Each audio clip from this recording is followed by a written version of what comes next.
Okay, I'm here outside. Hopefully you can see me okay. It's nighttime. I only have one little light. So in this video, I'm gonna go over how you can teach a dog, how you can set your dog up for success if it doesn't like or is fearful of new people, which Aggie certainly falls in that category. So basically we're outside, it's night. I should have done this a little bit earlier. When you do this, make sure you do it during the daytime so you don't have the problems with this. The reason we're choosing outside is outside there's a lot of distractions. There's sights, sounds, smells, there's people coming by, birds, there's school right across the street. So the dog can only really focus on one thing at a time. Well, if you're inside, they smelled everything, so they can focus on the guest, the violator. Well, outside, there's all these distractions. Now, what we're gonna do is you're gonna first set these things up. Before you have your guests come over, make sure they call or text you. And when they get here, they should wait outside. You should get a bucket of this stuff. Now, this will be in big chunks, but as you can see, if you can see in there, they're demolished into little pieces. What we're gonna look for is small pieces and the dusty piece. And what we're gonna do, and the camera's gonna go ahead and follow me, I'm gonna be sitting right here when the dog comes out. So I wanna leave a trail of really good, happy things. So as the closer the dog gets to me, the better things happen. So I want to grab the dusty part and the smooth ones. We have a little doggy right here. Go ahead and step forward, let him, there we go. Perfect. All right, good looking pooch.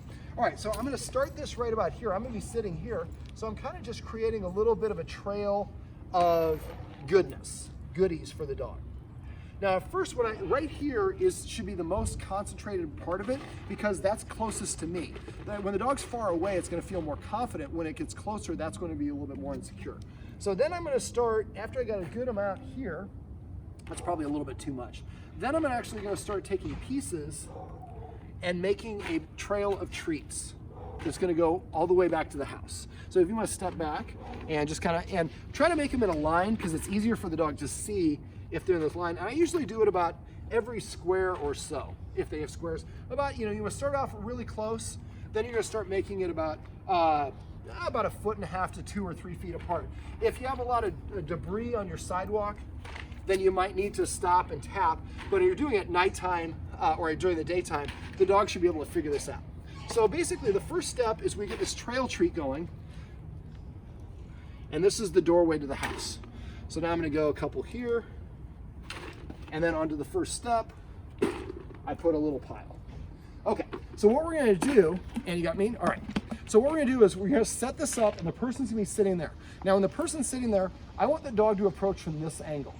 Front facing is confrontational for dogs. Sideways approachable, behind us we're defenseless. Since the dog feels threatened by the people, if we're positioned sitting down, the lower we are, the less authority we have, and we're not even looking at the dog has our back, it makes the dog feel much more confident. So the person's gonna sit there. The person you get to do this needs to listen to you. A lot of people are like, oh, but I'm good with dogs. I'll pet her when she comes. No, we're not gonna show any interest. We're not gonna look at her. We're not gonna talk to her. We're not gonna do any of those things. So basically, you're gonna lead the dog out on a leash, stop here, show the dog you have a treat, and then kind of show the dog where all these individual treats are. Lead the dog up to me. We're gonna show you this here in a second. After that, we're gonna go for a little bit of a walk.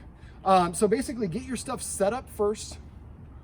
Another thing, a little tip you can do is you can exercise your dog before the exercise. So if, this being the exercise. So if you exercise your dog, give it 5 minutes of fetch, throwing the ball, whatever it is, give her 10 minutes to recover, then your guest comes. So maybe ask your guest to text you when they're about 15 minutes away. So as soon as they text you, you start playing fetch, give her about 5 minutes. We just want her to rest. If she's overly tired and taxed, that'll be a worse production, or she'll behave worse than what we're looking for. Okay, so we're gonna pick this up here in a second and we're gonna show you the dog coming out and actually going on this trail of treats and then meeting me right over there, hopefully without any reactivity.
So when you're sitting here, make sure you're holding the treat out to your side. If you notice, the first time I was holding backwards, and I was just trying to hold my hand really close proximity to where the trail of the treats was, so she just licks it off my hand.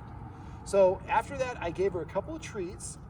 We did this earlier today, and we're just recreating because it works so well. So, and if she wants to go back, and we're not going to let her go far away, but she can kind of go where she wants.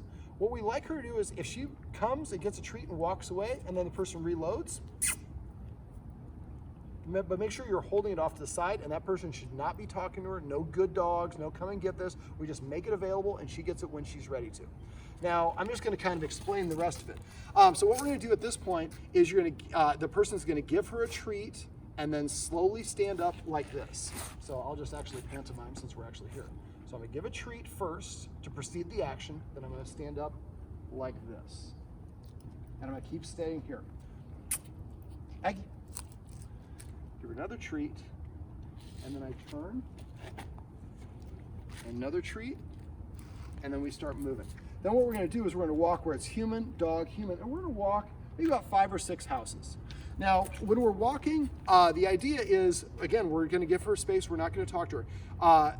You guys can, but the person playing the guest should not.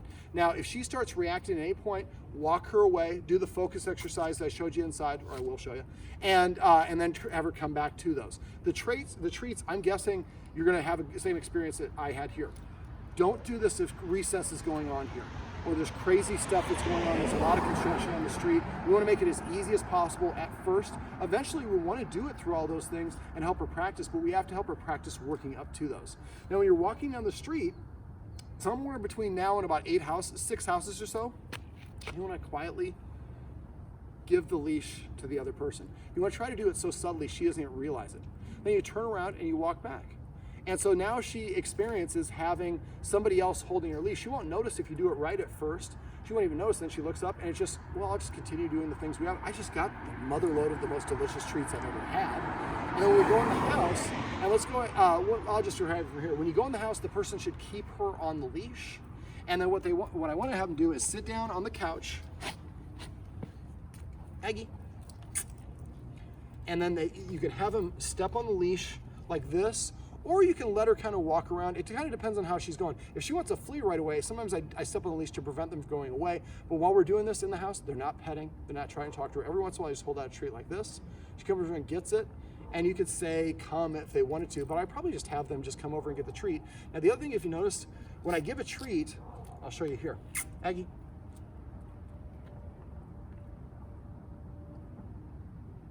See, I didn't remove my hand. She came back and sampled it again. Dogs should meet by scent. So if you hold your hand out there, she's going to come back a second or third time. That gives her a chance to meet the people a little bit. Walking is great because dogs get over things by literally moving forward. So now what we're saying is when a guest comes over, first of all, you get the trail of treats. Then as they get up, as they give you a treat and then they stand. They give you another treat, they turn, they give you another treat and they start walking. Then we go for a little bit of a walk. I like walking and I'm doing it with this new person that I've never met before. Then we come inside, the person has maybe a treat pouch like one of these and then have it full of these treats. Oh, that's a great, oh, there's a cat. Sit. So the person is loaded and they can give her treats, but she has to do something, sit or lay down. Eventually. At first, all they want her to do is just take the treat. And if she won't take the treat, that usually means that the cortisol is in her blood and it's shut down her digestive tract. So if that's the case, then you're just going to be quiet.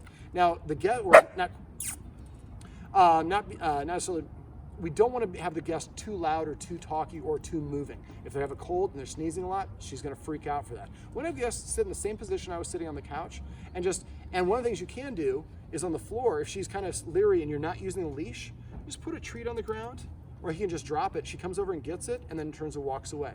And what we want to do is practice approaching the person, something good happened, and she gets to go away on her own volition. After a while, she'll start kind of lingering. At that point, the person could say, Aggie, sit, and give her a treat or two. Keep the visit inside relatively short, and when the person's getting ready to get up, it's the same principle when I got up here. So before I get up, I pull out at least 3 treats. I give her a treat first, then I stand up, and I'm not turning, I'm just standing. You can take a step back so you can get us both. And then I take it, and then I turn. Well, I give her another step treat first, then I turn, and then one more treat, and then that person walks to the door. So we're preceding the person's movements by a treat. That gives her kind of a time to chew on it a little bit, and it's a pleasurable thing, and it distracts her a little bit. So we want the visitor to come over, not be very loud, not very talkative, no big movements. And after a while, she just starts to associate. When people come over, it's not something to bark about. That's a beautiful sit. Sit. It's actually something to celebrate. Well, this is Aggie, and these are some tips and tricks you can use if you have a dog that barks or nips at or lunges at guests who come to visit.